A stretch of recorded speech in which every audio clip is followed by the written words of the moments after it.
갈릴리 성가대가 이렇게 은혜로운 찬양할 때 사람 많을 때 했으면 얼마나 좋았겠나 할 만큼 오늘 너무나 귀한 찬양으로 하나님께 영광을 돌리셨습니다. 천지 창조가 있을 때 유대인들의 이런 이야기가 전설 같은 이야기가 있습니다. 하나님이 지구상의 아름다움을 떨어뜨릴 때 그때 열이라는 아름다움 중에서 9개가 예루살렘 쪽에 떨어졌다. 예루살렘은 아름다운 도성이다. 반대로 팔레스타인 지역인 이 천사들이 각 나라에다가 돌을 적당한 양만큼 이렇게 떨어뜨려 주는데 그 돌을 나르던 천사가 팔레스타인 공중에서 실수해서 돌을 담은 자루가 터져가지고 우르르 쏟아진 지역이 팔레스타인이라는 거예요. 그래서 팔레스타인에 돌이 엄청 많습니다. 성경에 보면은 돌로 치는 그런 사형제도가 있을 만큼 돌이 많아요. 우리나라에 돌이 많은 데가 있는데 어디일까요? 제주도는 삼다도라 그래요. 돌이 많고 바람이 많고, 그래서 삼다도라 그럽니다. 중국에 세 가지 많은 게 있어요. 중국에 오늘 우리 기도에도 언급했지만 중국이 지금 미국과 겨루려고 아주 경제 성장을 이루고 있는데 중국에 세 가지 많은 게 첫째가 뭘까요? 인구 15억입니다. 두 번째 많은 게 자전거 10억 대입니다. 중국에 가보니까 여성들이 다 자전거를 타는데 치마를 입고 타요. 중국에 많은 게 인구가 15억이고 자전거가 10억 대고 세 번째 많은 게 뭘까요? 짝퉁이 많아요. 짝퉁이. 그래서 중국이라는 그 영어 명이 뭐예요? 명어가 뭐죠? 중국어로 차이가 나는 게 많은 거예요. 진품하고 딱 차이가 나는데 아주 비슷하게 만들어요. 차이 나게 만들어요. 그런데 신앙에도 진품이 있고 또 짝퉁이 있을 수 있어요. 우리 신앙이 진품인가 짝퉁인 자를 판가름하는 시금석은 고난당할 때의 태도입니다. 고난과 역경을 맞을 때 어떤 자세로 받아들이느냐에 따라서 이것이 진품 신앙일 수도 있고 짝퉁일 수도 있어요. 다이아몬드가 비싸기 때문에 가짜가 있습니다. 세상에는 비싼 거는 가짜가 있어도 값어치 없는 거는 가짜가 없어요. 라면은 가짜로 안 만들어요. 근데 다이아몬드는 가짜가 있거든요. 신앙도 중요하기 때문에 사이비 이단이 생기는 겁니다. 근데 다이아몬드가 진짜인지 아닌지는 물속에 넣어보면 안 돼요. 물속에 넣어도 계속해서 빛이 물을 뚫고 올라오면 진짜 다이아몬드라는. 근데 물속에 들어가면 빛이 사라지는 게 있어요. 그럼 그건 모조품이라는 겁니다. 실험해 보셨나요? 저는 실험을 하고 싶어도 못합니다. 왜냐하면 제가 결혼 예물로 다이아 아주 작은 캐럿을 결혼 예물로 줬는데 결혼 생활 한 7, 8년인가 되었을 때 잃어버렸어요. 제가 실수해서. 어떻게 잃어버렸는가? 아이들이 자라면서 이웃이 가는 그 동그란 유리병, 이웃이 버거봉 같은 데다가 흰 장갑으로 아주 소중하게 싸놨기 때문에 제가 확인 안 하고 서랍 청소하다가 버렸다가 혼이 많이 났어요. 저를 핍박하는 레퍼토리 가운데 하나가 결혼 예물을 버렸다. 이런 남자가 어디 있느냐. 참 지금 생각하니까 좀 제가 신중하지 못했다는 생각을 합니다. 자, 고난을 당하는 건 똑같지만은 고난을 당하는 사람은 다르다. 이걸 말한 사람이 어거스틴입니다. 어거스틴은 모든 사람이 고난을 당하지만은 고난을 당하는 반응이나 태도는 다르다. 어떤 사람은 고난의 바람 속에서 백합 향기, 가시밭의 백합처럼 향기를 풍기는 사람이 있고 어떤 사람은 똑같은 바람이 불어도 거름더미에서 악취를 풍기는 사람이 있다. 고난을 겪는 건 같지만은 고난에 대한 당하는 사람의 태도는 동일하지 않다. 그랬습니다. 영국의 극작가 가운데 조지 버나드 소가 지구상에 있는 모든 책이 타버리면은 한 권을 꼭 건지고 싶다는 그게 우리가 읽었던 욥기라는 거예요. 그래서 오늘 우리가 욥기서가 왜 꼭 읽어야 되나 하면은 지구상의 모든 책이 타버리면은 한 권을 남긴다면은 구약 성경에 욥기를 남기겠다는 게 영국의 작가, 극작가 조지 버나드 소의 유명한 이야기입니다. 왜냐하면은 이 욥기의 주제가 착한 사람이 이 땅에서 고통당하고 악인들은 번성하는데 의로운 자가 이렇게 고난을 당하는 것이 주제예요. 그게 욥기서의 주제입니다. 그래서 욥기서를 잘 설명해 주는 본문이 욥기 5장 7절을 한번 보시면은 이런 말씀이 있습니다. 같이 읽습니다. 사람은 고생을 위하여 났으니 불꽃이 위로 날아가는 것 같으리라.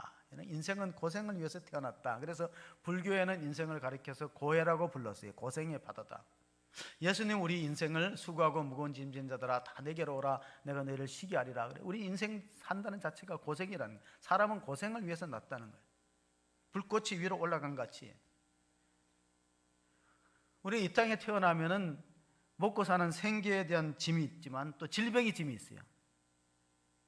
이 몸이 아프거나 병으로 고생하는데 얼마나 힘들겠어요. 우리 모든 수고하고 무거운 짐에서 어떻게 우리가 해답을 얻을 것이냐. 돈을 많이 벌어도 자기 뜻대로 안 되는 사람이 있기 때문에 임종 직전에 자기가 평소에 교제를 했던 그 천주교의 사제한테 질문을 던진 분이 있는데 그게 삼성기업의 창업자 이병철 회장입니다. 그 이병철 회장은 삼성을 남긴 게 아니라 삼성만 남긴 게 아니라 인생에 대한 중요한 질문 24개를 남겼어요. 그게 이제 이병철 회장이 죽기 전에 자기가 죽기 전에 1987년도 세상을 떠나기 전에 그의 나이 78세 때 그 질문을 남겼는데 고 이병철 회장이 던진 24가지 질문이라고 요즘에 이제 책이 많이 나옵니다. 백만장자의 마지막 질문. 제가 오늘 설교 제목이 마지막 질문인데 어떤 질문을 던졌는가? 24개입니다. 글씨가 작아서 잘 안 보일 건데 근데 사실 이 질문을 던졌다가 답변을 듣지 못하고 세상을 떠났어요. 갑자기 병세가 악화돼 갖고 한 2달 만에 이 질문지를 보내고 나서 한 2달 만에 결국 이병철 삼성 창업자는 세상을 떠났습니다. 첫째 질문이 그겁니다.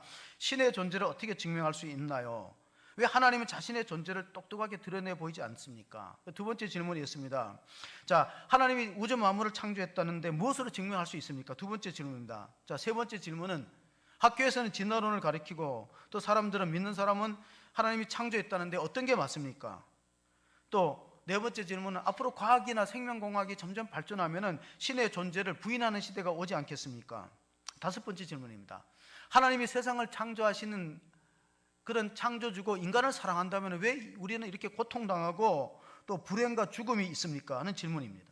여섯 번째 질문은 악인들은 왜 하나님이 지으셨나요? 예를 들면 히틀러라든가 또 스탈린 같은 사람, 수많은 인명을 전쟁으로 학살한 그런 사람이 왜 이 땅에 존재하게 됐습니까? 일곱 번째 질문입니다.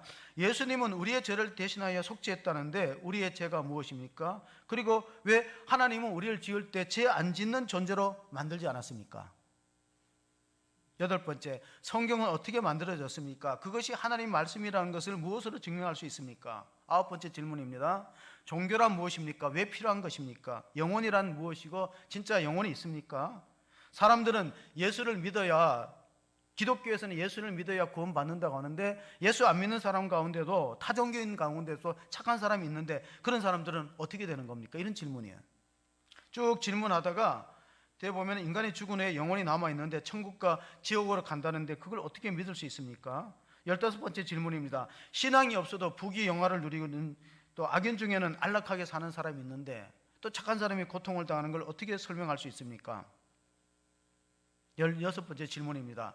아마 본인이 이게 궁금했던 것 같아요. 이병철 회장이 성경에는 부자가 천국 들어가는 것이 낙타가 바늘기 들어가는 만큼 어렵다고 하는데 그럼 모든 부자는 악한 사람입니까? 17번째 질문입니다. 이탈리아는 국민들이 다 기독교를 믿는데 왜 사회 범죄가 많습니까? 19번째 질문입니다.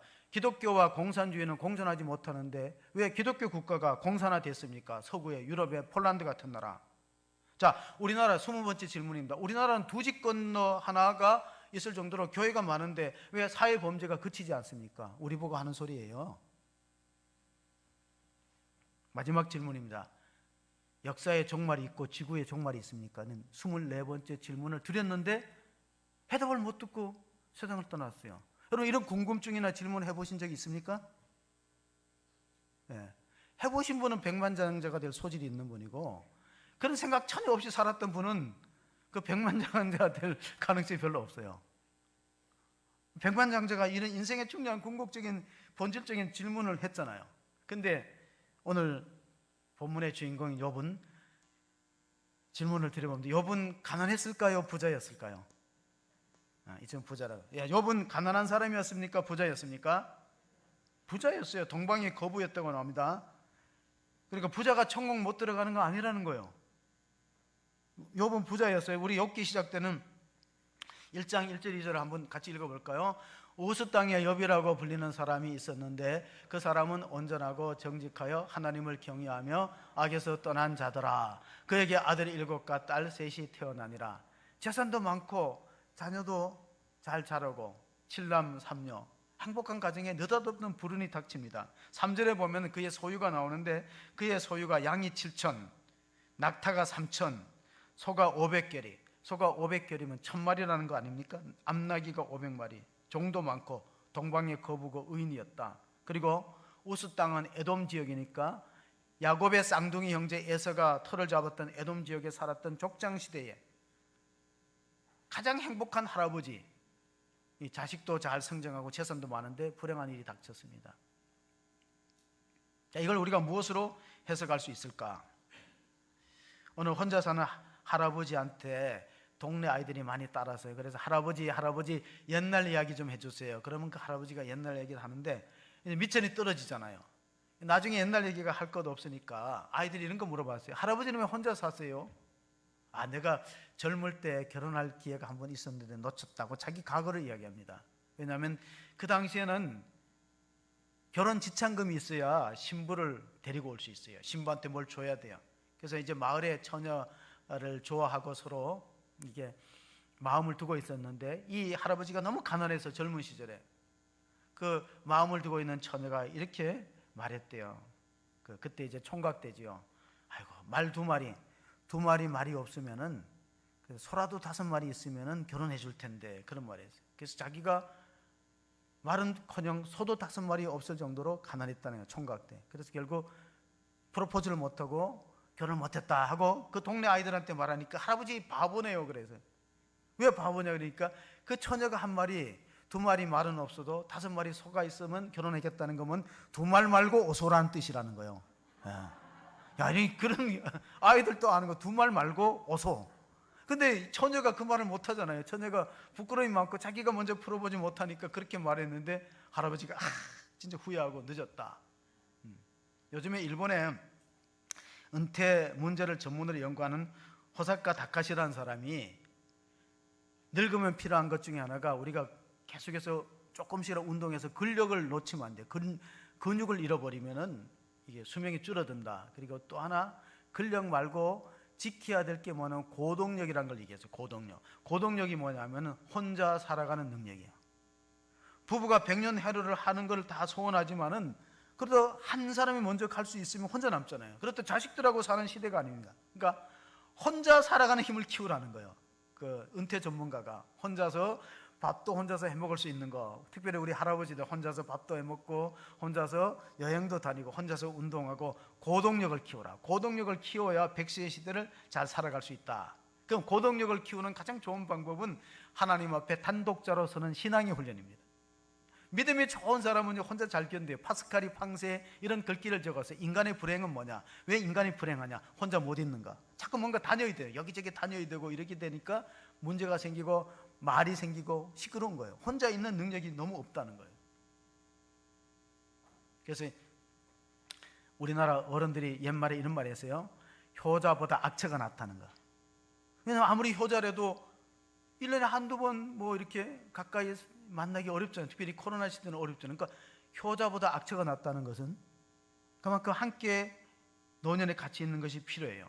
그래서 세계 3대 악취가 있는데 오늘 읽었던 욥이 아내가 악처예요. 그리고 소크라테스 아내가 악처였대요. 소크라테스 아내의 이름은 크산티페라는 이름을 갖고 있어요. 톨스토이 아내의 이름은 소피아라 그러는데 소피아 로렌은 아니고 소피아도 악처였대요. 왜냐하면 톨스토이가 은혜를 너무 많이 받아갖고 예수님의 가르침대로 자꾸 재산을 갖다가 가난한 사람을 돕고 이러니까 부부 간에 갈등이 생겼어요.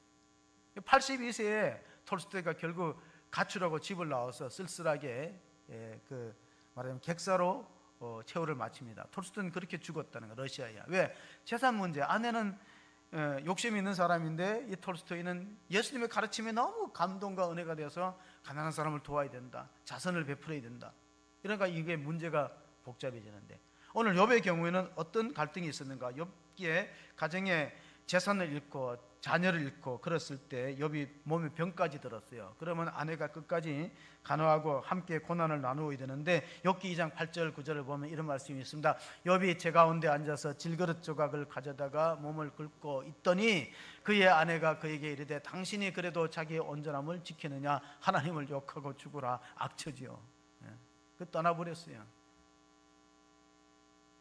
악처가 있으면 철학책이 필요 없고 양처가 있으면은 주치의가 필요 없다는 말이 있어요.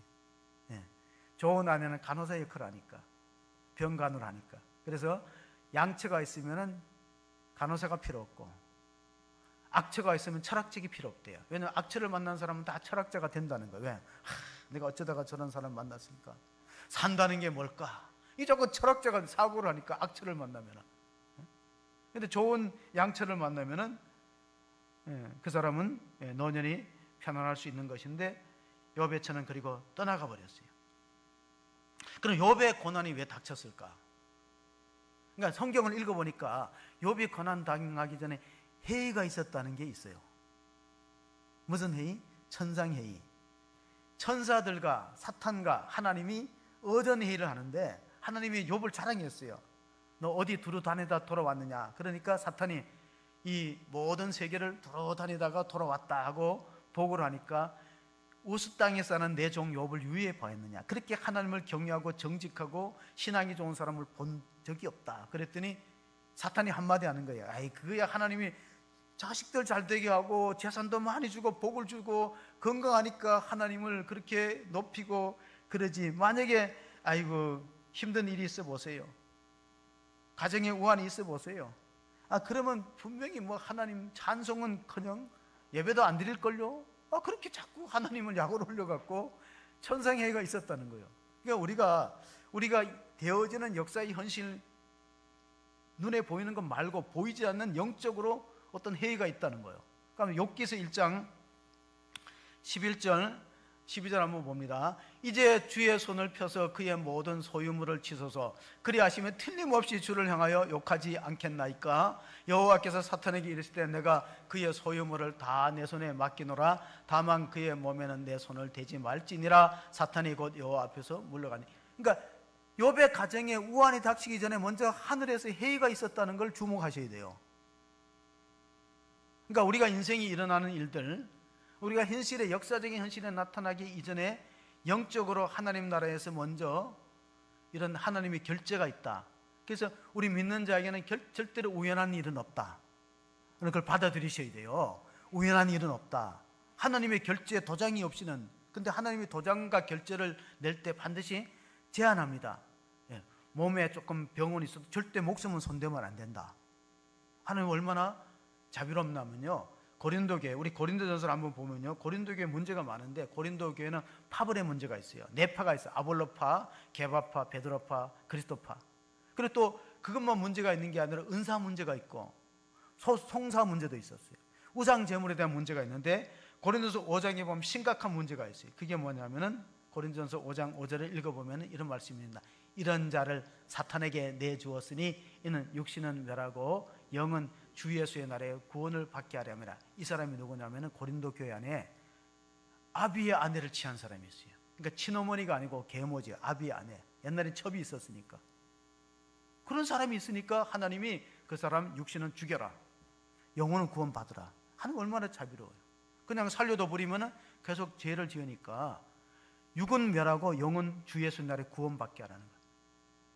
그러면서 성경에 이렇게 나와서 이런 일들은 세상에서도 이방 사람들도 이런 죄를 안 짓는데 교회 안에 이런 음행사고가 있는가? 그런데 하나님이 얼마나 자비로우세요. 육신은 죽여라, 영혼은 살리라. 우리가 육신이 죽으면 다 불행이라고 볼 수 없어요. 왜냐하면 그 사람에게는 그 육신이 죽어야 영이 구원을 받는 거예요. 그 사람에게는 그대로 살려두면은 나중에는 어떻게 돼요? 영과 육이 다 망하니까 하나님이 딱 우리에게 고통과 아픔과 여러 가지 시련이 닥칠지라도 하나님이 다 결제하고 사인이 있어야 된다는 거예요. 욥기 1장 20절 21절을 읽어보겠습니다. 욥이 일어나 겉옷을 찢고 머리털을 밀고 땅에 엎드려 예배하며 이르되 내가 모태에서 알몸으로 나왔사온즉 또한 알몸이 그리로 돌아가올지라 주시니도 여호와시요 거두시니도 여호와시오니 여호와 이름이 찬송을 받으실지니다. 이걸 우리가 뭐라고 부르냐면 하나님의 절대 주권이라고 불러요.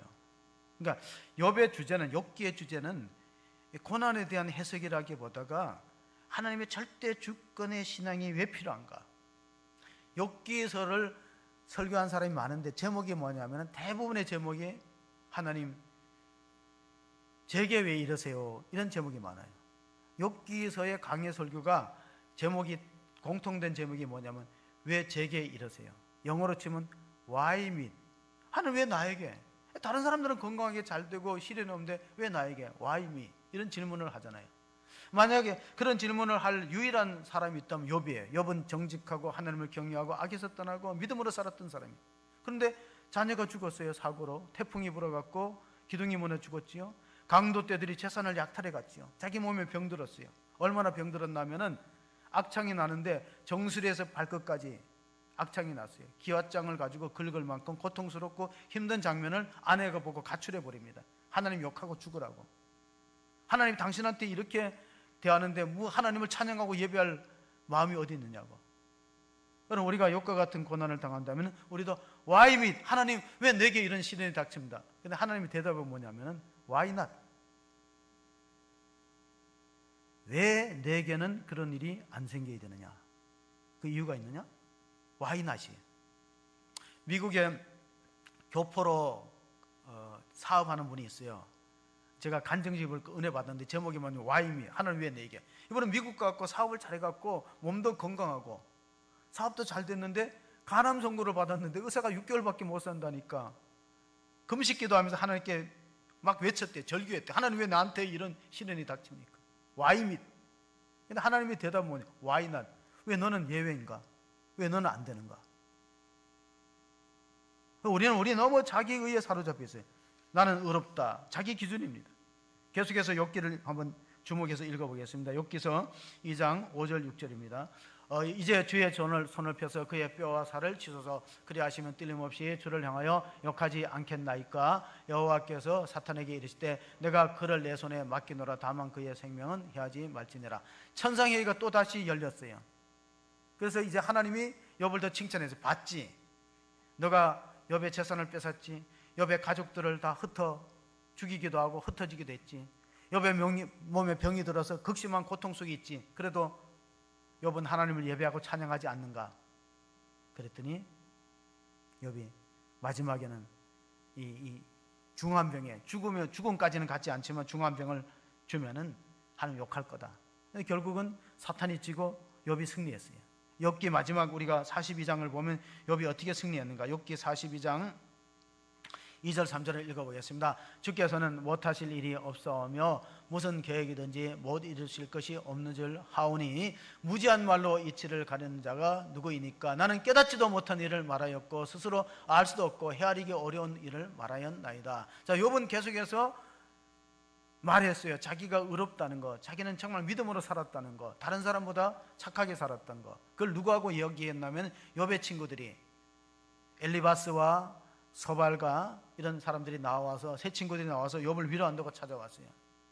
근데 세 친구들이 하는 말이, 공통된 말이 이게 뭐냐면은 너 숨겨둔 죄가 있지 않느냐, 회개하라. 하나님이 고쳐주실 거야. 욥이 참 답답하잖아요. 야, 내가 너희들 알다시피 얼마나 믿음으로 살려고 애를 썼는가. 그런데 자꾸 나한테 숨겨둔 죄가 있느냐고 질문하면은 내가 뭐라고 얘기를 해줘야 되는가. 그러니까 욥의 세 친구들이 찾아와서 처음에는 욥의 참상을 보고 일주일 동안 말을 못했다는 거예요. 너무 비참한 모습을 보고 말을 못하다가 드디어 대만 사람 엘리바스가 입을 열어서 죄 없이 망한 자가 누구 있는가. 이 집안의 우환과 고통이 닥치는 것은 뭔가 숨겨둔 죄가 있으니 회개하라고 자꾸 촉구합니다. 그건 세 친구들이 동일해요. 이런 율법적 사고로서 욥기를 읽으면 해답이 없어요. 욥기는 그런 내용이 아니에요. 율법적 사고로 엘리바스라든가 빌닷이라든가 또 나아마 사람 소발이 계속해서 질문하는 것은 우리의 불행과 고통을 자꾸 죄와 연관시키는데, 그렇게 따지면 예수님은 왜 고난당하시고 십자가에 죽으셨어요? 소크라테스가 억울하게 재판을 받고 사형을 받았죠. 독배를 받았잖아요. 그러니까 감옥에 있을 때 독배를 들기 전에 제자들이 찾아와서 스승님, 이런 억울한 일이 어디 있습니까? 왜 가만히 계십니까? 소송을 하셔야지요. 재판을 하셔야지요. 원통하고 억울합니다. 그랬더니 소크라테스가 한마디 했대요. 그럼 니들은 내가 죄 없고 억울하다는 걸 아는데 그럼 내가 죄 짓고 감옥에 갇히면 속이 시원하겠느냐. 그래서 소크라테스가 보통 사람보다 뛰어난 것 같아요. 제자들 나무랬잖아요. 그럼 내가 죄 짓고 감옥에 갇히면 니들 속이 시원하겠느냐? 죄가 없어도 갇힐 수 있는 거고. 세상은 우리가 다 해석하지 못하는 고난의 문제가 있습니다. 그래서 어거스틴은 이렇게 말했어요. 어거스틴은 고난이라는 것은 우리가 어떻게 받아들이고 해석하는 문제인데, 하나님이 우리가 입증할 수 있는가? 하나님은 논리적으로 설명할 수 없는 분이다. 그리고 만약에 하나님을 논리적으로 설명할 수 있는 사람이 있다면 그 사람은 사람이 아니라는 거예요. 그래서 3단 논법, 어거스틴의 3단 논법은 이겁니다. 인간은 유한한 존재고 하나님은 무한하시다. 그리고 유한은 무한을 이해할 수 없다. 따라서 결론적으로 유한한 인간은 하나님을 전부 헤아리기 어렵다. 그것이 이제 어거스틴의 3단 논법입니다. 그러나 사람들은 자꾸 질문하잖아요. 그래서 나중에 이제 욥이 해답을 얻었습니다. 그게 오늘 결론 부분인데, 욥기 42장의 끝장인데 5절 6절에 욥이 이렇게 회개하는 내용이 나옵니다. 내가 주께 대하여 귀로 듣기만 하였사오나 이제는 눈으로 주를 배움나이다. 그러므로 내가 스스로 거두어 드리고 티끌과 제 가운데서 회개하나이다. 여태까지 나는 교회를 다녔지만 들은풍으로 신앙생활을 했는데 지금은 하나님을 인격적으로 체험하고 눈으로 보았다는 이 변화된 모습을 고백하는 거예요. 그런데 만약에 욥이 그런 고난을 당하지 않았더라면 일생을 들은풍으로 신앙생활, 귀로 듣기만 하는 신앙생활 하다가 하나님 직접 만나는 체험을 하게 된 것이죠. 고난 가운데서 고난의 끝자락에서 하나님을 만나는 그런 은혜를 받은 것입니다. 여러분, 우리가 신앙생활할 때 하나님에 대해서 많이 아는 것을 믿음이라 생각하면 안 돼요. 하나님에 대해서 많이 아는 사람들이 있어요. 뭐 성경이 어떻고 지식적으로 많이 아는. 그런 실제로 하나님을 만나는 것과 달라요. 자, 예를 들어 봅시다. 호랑이를 사진이나 그림으로 보는 거하고 호랑이를 직접 딱 정면에서 보는 거는 차이가 있는 거예요. 욥이 그렇게 하나님에 대해서 많이 듣고 알았어요. 그러나 그렇게 아는 것하고 하나님 직접 만나는 거. 그래서 아브라함 헤셀이라는 유대인 학자는 하나님은 지지네라 그랬거든요. 하나님을 지지네라는 것은 하나님을 진짜 만나는 사람은 영혼의 지진이 일어날 만큼 충격을 받는 거예요. 우찌무라 간조라는 일본의 신학자가 우리가 하나님을 본다는 것, 오늘 이 욥이 마지막에 고백하기를 그동안은 하나님을 귀로 들었는데 내가 눈으로 하나님을 보나이다. 그 하나님을 본다는 것을 그는 이렇게 말했어요. 우리는 실제로 하나님을 볼 수 없습니다. 왜냐하면 구약의 출애굽기에 보면 모세조차도 하나님을 정면으로 못 보고 하나님 지나가는 등만 봤다. 출애굽기 33장의 내용이거든요. 왜 그러냐면은 구약시대 인간이 하나님을 보면 그 자리에 죽게 돼 있어요. 하나님 볼 수 없다는 거예요. 그럼 어떻게 우리가 하나님을 보느냐? 그리스도를 통해서 봅니다. 그래서 빌립보서 요한복음 14장 8절 9절에 보면 이런 말씀이 있습니다. 빌립이 이르되 주여 아버지를 우리에게 보여주옵소서 그리하면 족하겠나이다. 예수께서 이르시되 빌립아 내가 이렇게 오래 너희와 함께 있을 때 내가 나를 알지 못하느냐? 나를 본 자는 아버지를 보았거늘 어찌하여 아버지를 보이라 하느냐? 12제자 가운데 빌립이 아주 계산적인 사람이잖아요. 보리떡 5개와 물고기 2마리로 5,000명을 먹일 때 200데나리온 떡이 있어야 사 먹일 수 있으면 금방 계산이 머리가 돌아가는 똑똑한 사람인데, 하나님 한번 보여주면 내가 잘 믿을 것 같다 할 때 예수님이 나를 본 사람이 하나님 본 거다. 그래서 우찌무라 간조라는 신학자가, 일본의 신학자가 하나님을 본다는 건 한상으로 본다, 신비적으로 느낀다는 게 아니라 예수 그리스도를 하나님을 인정할 수 있는 사람이 하나님을 보는 사람이다.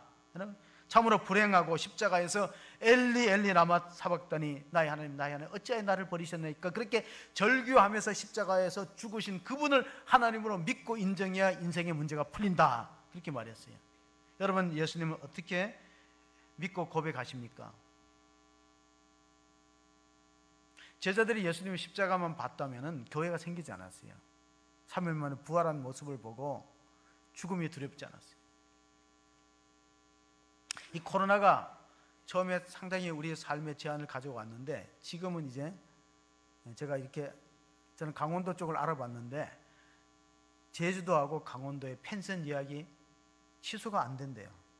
그게 뭐냐면 사람들이 이제 코로나는 우리 일상에서 개인이 방역에 조심하고 함께 가야지.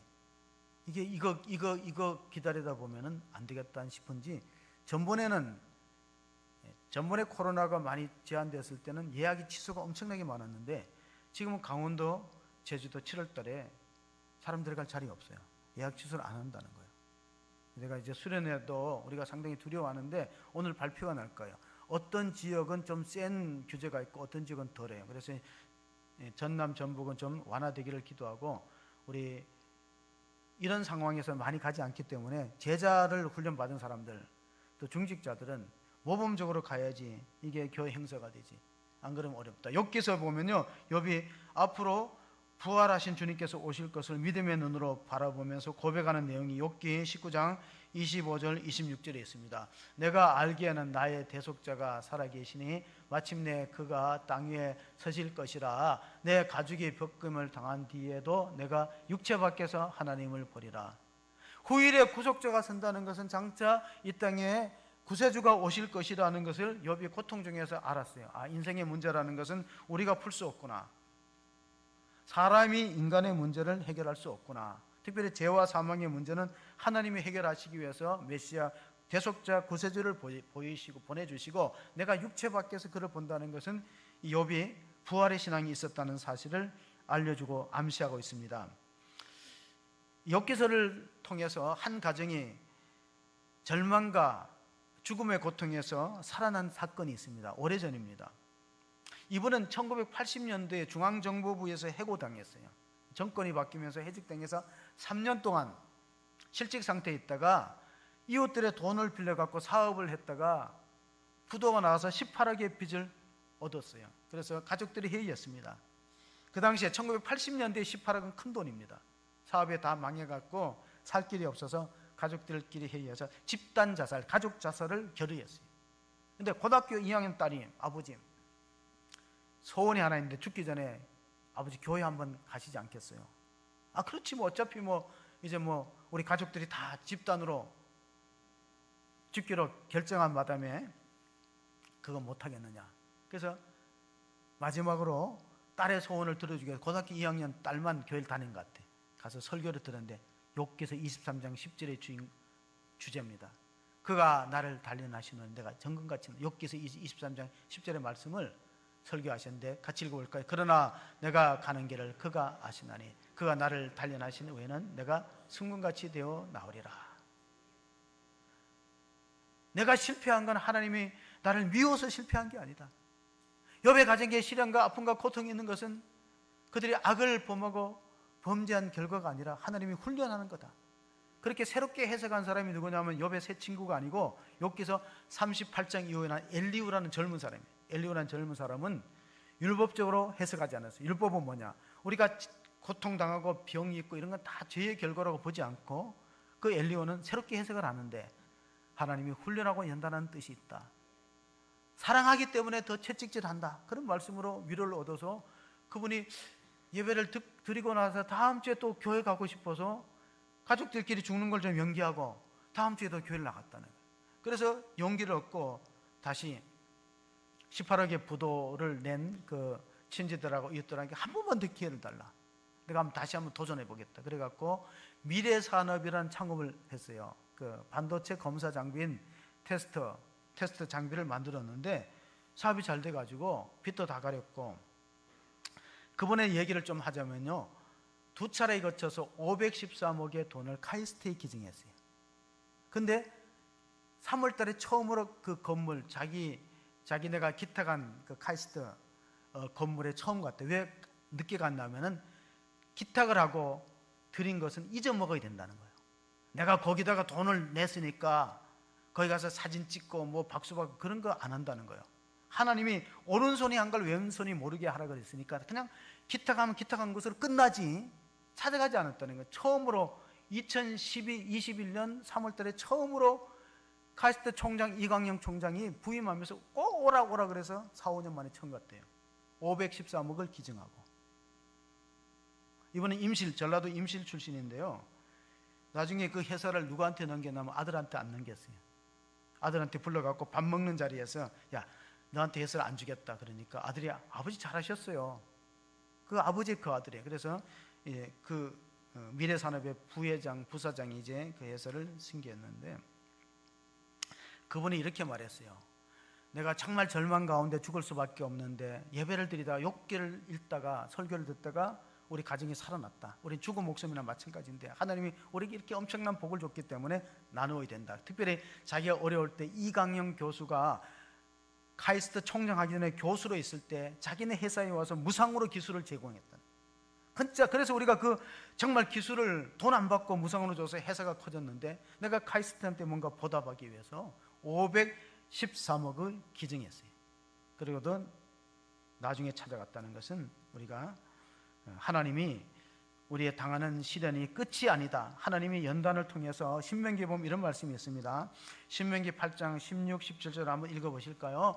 내 조상들도 알지 못하던 만나를 광야에서 내게 먹이셨느니 이는 다 너를 낮추시며 너를 시험하사 마침내 내게 복을 주려 하심이었느니라. 그러나 내가 마음에 이르기를 내 능력과 내 손의 힘으로 내가 이 재물을 얻었다 말할 것이다. 이스라엘 사람들이 잘 살게 되면 자기 노력으로 자수성가해서 돈 벌었다 하지 말라. 하나님의 손이 도왔다. 신수성가의 복이 있어서 이런 하나님의 은혜 가운데 살아간다는 것을 깨닫기 위해서 시련과 역경이 있다는 사실입니다.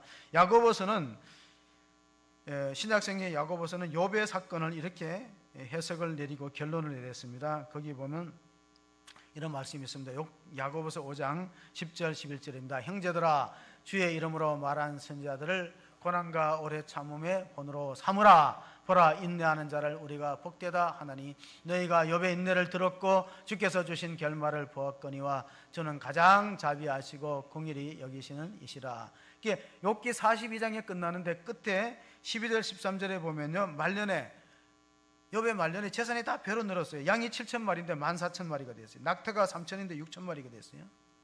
다 배로 늘었고 자식은 7남 3녀를 새로 줬는데 그 자녀는 다른 부인에서 태어난 거죠. 그런데 그 지역에서 그 나라에서 욥의 자식처럼 아름답고 그런 인물이 좋은 출중한 자녀가 없다. 그래서 하나님은 다 갚아주셨는데 우리가 시련과 고통을 당하면 쉽게 불평하고 원망해버려요. 하나님을 떠나버려요. 그런데 마귀의 전략에 넘어가는 거죠. 제가 설교 서두에 우리가 고난과 역경을 닥치기 전에는 하늘에서 먼저 회의가 있어, 천상회의, 어전회의가 있었다는 걸 분명히 기억하라고요. 그럼 그게 뭐냐? 테스트거든요. 하나님이 이렇게 말합니다. 나는 성도를 믿습니다. 저 사람 절대 믿음을 버리지 않을 사람이다. 믿으면 마귀는 하나님한테 이렇게 참소합니다. 아이고, 하나님 복 주시고 건강하게 하시고 물질적인 축복을 주니까 그렇지 한번 흔들어 보세요. 하나님 떠날 겁니다. 예배 안 드릴 겁니다. 교회 안 나올 겁니다. 그래서 시련이 닥치는 거예요. 왜냐하면 마귀의 전문 직업이 뭐냐? 마귀는 참소하는 것을 전문 직업을 하는데 계시록에 보면은 12장 10절 11절입니다.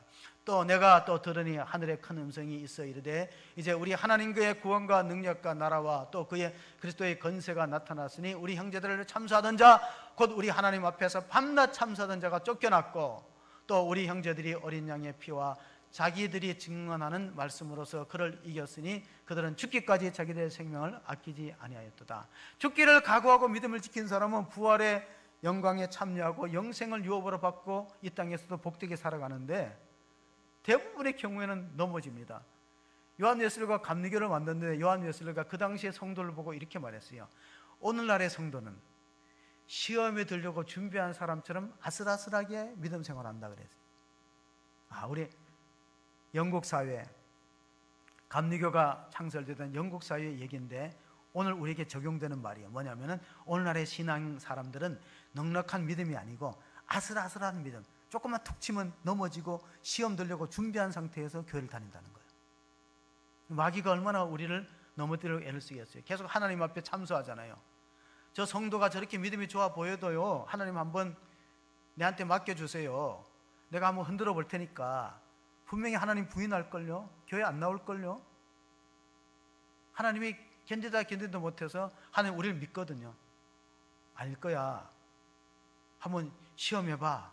하나님이 결제 사인이 나면은 그 범위 안에서 어떤 사람은 재산이, 어떤 사람은 건강이, 어떤 사람은 자녀 문제, 그 범위 안에서 흔듭니다. 절대 하나님 결제 없이는 못 흔들어요. 그럼 이기는 사람은 갑절의 복을 받는 거고, 대부분은 넘어지는 사람이 훨씬 많죠.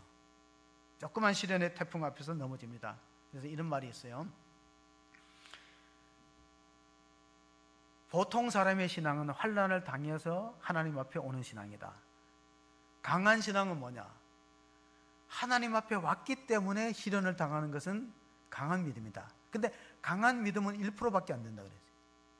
진짜로 강한 믿음은 1%, 명품 신앙.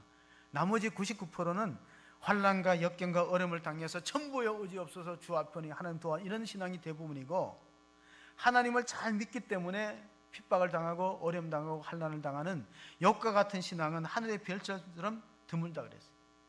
미국의 커뮤니케이션 이론가가 있어요. 커뮤니케이션을 주로 연구하는 사람인데 이름이 폴 박사 이름이 있는데, 그 사람이 한 유명한 말이 있어요. 사람은 고난을 당할 때 폴 스톨츠가 역경지수를 만들어서 세 종류로 나눴어요. 이 폴 스톨츠는 인간관계 커뮤니케이션을 연구하는 사람인데, 역경지수라는 걸 만들어, 우리가 지능지수가 있듯이 역경지수를 만들었는데 세 종류로 나눴어요. 첫째는 퀴터형인데, 고난과 역경이 닥치면 도망가 버리는 사람이 있어요. 나 모르겠다고 피해버리는 사람이 있어요. 그런 사람 20% 된대요. 국민의 20%. 나머지 캠퍼형이 있는데, 고난을 당하면 이불 뒤집어 쓰고 그냥 제자리에 앉아서 움직이지 않는 사람, 캠퍼. 우리가 텐트 치듯이 캠퍼형이 60%라는 거예요. 자, 퀴터형이 20%고 캠퍼형이 60%고, 클라이머형은 등산할 때 정상으로 올라가는 사람, 고난과 역경을 딛고 그걸 디딤돌로 삼아갖고 정상까지 정복하는 사람이 20%라. 근데 20%, 60%, 20%. 그 20%의 사람들이 어떻게 보면은 이 코로나 시대를 잘 정복하는 사람이다. 잠언서 14장 12절의 말씀 보면 이런 말씀이 있어요. 어떤 길은 사람이 보기에는 바르나 필경은 사망의 길이니라. 자, 내가 이 길을 선택했는데 사람이 볼 때, 세상이 볼 때는 바른 길이에요. 그런데 하나님 보실 때는 바르지 않은 길이에요. 얼마 전에 우리가 그 교회에서 추천 도서로 생활거룩이라는 책을 읽었어요. 읽어보신 분 있죠? 생활거룩을 쓴 사람이 강조원 목사님인데, 그분이 아동부 전도사 때 반주자하고 결혼했어요. 그 어머님은 권사님이고, 그 장모님은 권사님이고, 신방을 갔을 때, 그때 이제 결혼하기 전에 미혼 여성인데 기도를 해줄 때 배우자를 위해서 기도를 했대요. 좋은 신랑감을 만나게 해달라고. 그런데 이제 자기 마음속에는 그 여선생님을 두고 간절히 기도해서 이제 결혼이 됐는데 35살에 골수암이 걸렸어요. 그리고 35살에 골수암 걸려갖고 36세 5년 동안 투병생활하다가 40간 넘어서 세상을 소천했어요. 그분이 너무 상처를 받아갖고 생활거룩을 썼던 목사님이, 하나님 어찌 이럴 수 있습니까? 그래서 요즘에 제가 그 책을 재밌게 보는데, 하나님 제게 왜 이러세요? 제목이 하나님 제게 왜 이러세요? 아내가 너무 착한데 40 초반 40대 넘어서서 세상을 떴어요. 그리고 골수암이 난소로 번져갖고 얼마나 고통스러운지 말기에는. 그래서 나중에 하나님 빨리 불러가시기를 기도했대. 저렇게 고통스럽게 살 바에는. 그분이 그런 이야기를 하는 걸 들었어요. 자기가 성경을 읽다가 솔로몬의 아들의 이름이 여로보암, 르호보암인데요, 그냥 잘 안 읽게 된대요. 왜냐면 여로보암, 르호보암, 암에 완전히 암에 환이 맺혀갖고 성경에 사람 이름이 암자 들어가는 건 피했다는 거예요. 근데 아들이 초등학교 4학년 때, 5학년 때 엄마가 세상을 떠났는데 잘 자라갖고 이제 결혼해갖고 우리나라에 좋은 회사에 다니고 그러는데, 총신대 총장이 지금 시각장애자입니다. 이재서 박사님이 그 시각장애인이에요. 얼마나 힘들었겠어요. 총신대 사장, 총신대 총장이 그런 말을 했어요. 하나님은 고통과 설명서를 함께 보내지 않는다. 여러분, 하나님은 우리 성도들에게 고난과 설명서를 함께 보내지 않고, 고난은 이메일로 보내고 설명서는 선박편으로 보낸다는 거예요. 그러니까 내가 왜 이런 고통을 당하는데 하나님 답을 안 준다는 거예요. 그리고 우리의 고난은 이메일로 급히 와버려요. 갑자기 어느 날 갑자기 문제가 생겨요. 재난이 닥쳐. 그런데 그 재난에 대한 설명서, 우리가 제품이 따라오면 제품의 설명서가 함께 와야 되는데, 하나님은 고난을 우리한테 보낼 때 고난은 이메일로 보내고 설명서는 배편으로 보내기 때문에 몇 달 걸릴 수도 있고 몇 년 걸릴 수도 있고, 나중에 다 죽으면은 하나님 나라 가면 알 수 있는 것이 있기 때문에 고난에 대한 해석은 크게 세 가지. 첫째는 이제 운명으로 해석하는, 안 믿는 사람은 팔자소관이다, 운이 나쁘다, 운명론으로 해석하는. 또 두 번째는 어떤 해석? 율법적으로 해석하는 사람. 이거는 우리가 뭔가 아까 죄를 범했기 때문에 그 결과를 이렇게 율법적인 해석이에요. 근데 욥기는 그렇게 해석하지 않아요. 하나님의 섭니다. 하나님의 계획과 뜻하심이 있고 우리를 연단하여서 정금 같은 신앙으로. 그래서 우리가 금을 말할 때 14K는 14번 두드려 맞으면 14K가 되는 거예요. 18번 두드려 맞으면 18K가 되고 24번 맞으면 정금이 되는 거예요. 여러분 몇 번 맞으셨어요? 네, 24번 맞으면 정금, 순금이야. 불순물이 빠져요. 우리 한국교회가 지금 코로나라는 연단을 지금 여러 차례 맞았잖아요. 맞아야 불순물이 빠집니다. 용광로에 광물질이 불순물이 빠지는 거예요. 우리가 먹는 걸 바꿔야 몸이 바뀝니다. 옛날에 그 음식 습관을 그대로 가지고 있으면요, 몸이 안 바뀌어요. 먹는 걸 바뀌어야 몸이 바뀌고 생각을 바꿔야 삶이 바뀌는 거예요. 옛날 생각, 우리가 율법적인 사고관, 그리고 운명론으로 생각하지 하나님의 뜻이 어디 있는가? 결론입니다. 욥의 주제는 고난에 대한 해석보다가 하나님의 절대 주권과 의의가 뭐냐? 하나님 앞에 욥이 나중에 회개한 건 뭐냐면 자기가 어렵다 생각하고 억울하다 그랬어요. 나는 남들보다 착하게 살았고 신앙생활을 열심히 했는데 하나님 왜 남이 경험하지 못한 이런 시련과 고통을 당합니까? 하나님께 어떻게 보면은 좀 반항하는 질문을 많이 했는데 하나님을 만나고 보니까 입이 딱 다물어졌어요. 그리고 티끌과 제 가운데 회개한다고 그랬어요. 왜냐하면 내가 가진 의는 상대적 의예요. 내가 다른 사람보다 착한 거예요. 그러니까 하나님이 우리에게 요구하는 의는 절대적인 의예요. 우리가 구원받으려면 절대적인 의의가 필요하지 상대적인 의의가 아니에요. 내가 저 사람보다 신앙생활 조금 더 하고 저 사람보다 조금 윤리적으로 도덕적으로 뛰어나고 착하게 살았는데 그게 기준이 아니에요. 절대적 의의가 기준인데 로마서에 보면 바울이 그걸 발견했어요. 로마서 10장 2절 3절을 한번 읽어보겠습니다. 내가 증언하노니 그들이 하나님께 열심히 있으나 올바른 지식을 따른 것이 아니니라. 하나님의 의를 모르고 자기 의를 세우려고 힘써 하나님의 의에 복종하지 아니하니. 이게 욥의 경우고 바울의 경우예요. 나는 이 정도는 의롭게 신앙생활 잘한다. 그게 욥의 하나님 앞에 계속 항변했던 내용이고, 또 바울이 그렇게 해서 교회를 핍박했어요. 내 정도면 율법적으로 흠이 없는 사람인데. 그게 자기 의죠. 그건 상대적인 의입니다. 하나님이 요구하는 의는 절대적인 의입니다. 한문자의 의를 보세요. 한문자의 의를 보면요, 이게 위에 있는 것이 양이에요. 양. 의자의 밑에 보면 자기 아자예요. 의롭다는 게 뭐냐? 의롭다는 절대적인 기준은 우리의 죄를 위하여 십자가 죽으신 예수님을 믿음으로 붙드는 게 의로운 거예요. 믿음으로 의로워지는 거예요. 믿음으로 끝까지 붙들고 놓치지 말아야 돼요. 끝까지 붙들고 우리를 대신하여 대속의 제물로 십자가에 돌아가신 그분을 하나님의 아들로 끝까지 믿고 견고하게 붙들 때, 내가 붙들 때 그게 하나님으로 볼 때 절대적인 의로 구원에 이르는 거지, 내 행동과 내 어떤 삶을 통해서 남보다 조금 낫다, 도덕적으로 우위에 있다는 것은 상대적 의예요. 그게 욥기의 주제. 욥기는 욥의 가장 큰 문제는 나는 이 정도면 다른 사람보다가 훨씬 뛰어나고 신앙적으로 도덕적으로 뛰어나는데 하나님 너무 억울한 거 아닙니까? 내게 너무 힘들게 한 거 아닙니까? 할 때 나중에 하나님을 만나보니 그게 부끄러운 거예요. 나는 상대적인 의를 내세웠고, 그래서 2차 세계대전 때 많은 그 유대인들이 히틀러 정권에 학살당해가 가스 연못으로 죽고 감옥에 갇히고 수용소의 벽에 보면은 이런 글귀가 있어요. 비록 태양이 구름에 가리워서 비치지 않더라도 나는 태양이 있음을 믿습니다. 비록 하나님 이런 고통과 시련에 엄청난 절망 가운데서도 하나님은 여전히 우리를 사랑하시는 분임을 믿습니다. 그 신앙 고백이에요. 욥과 같이. 구름이 태양을 가린다고 태양이 없어졌어요? 빛이 안 비칠 뿐이지. 하나님 우리 삶에 이런 고통과 시련과 아픔을 준다고 해서 하나님이 우리를 미워하시는 게 아니에요. 하나님 여전히 우리를 사랑하신다니. 사랑해서 우리를 훈련해서 우리 신앙이 불순물이 빠지고 정금 같은 신앙으로 우리가 변화되어서 하나님의 영원한 생명 부활에 동참하는, 그래서 하나님 나라의 유업을 상속으로 받는 복된 성도가 되시기를 주의 이름으로 축복합니다. 아멘. 하나님 감사합니다. 오늘 우리가 살아가는 이 시기는 참으로 힘들고 어려운 시련의 시기입니다. 코로나가 수도권을 비롯해서 지방까지 확산되는 추세에 있고 전 세계적으로는 변종 바이러스로 인해서 어려움이 컸습니다. 우리는 하나님께 질문합니다.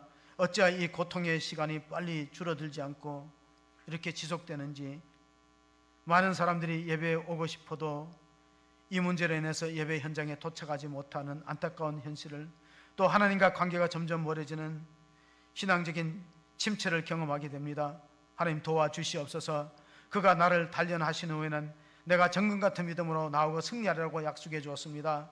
어려운 중에도 하나님 앞에 나와서 기도하고 매달리는 성도들 긍휼히 여겨주시고 그들의 건강과 생명을 지켜 주시옵소서. 하나님의 허락과 결제가 없이는 우리 삶의 어떤 것도 마귀 사탄이 손댈 수 없습니다. 우리가 믿음으로 욕과 같이 승리하는 그러한 신앙생활이 되게 하시고, 어떤 경우에서도 낙심하거나 불평하거나 절망하지 말고 하나님께 소망을 두고 부활의 주님을 믿음의 눈으로 바라볼 수 있는 복된 성도가 다 되게 하여 주시옵소서. 우리 구주 예수 그리스도의 이름으로 기도합나이다. 아멘.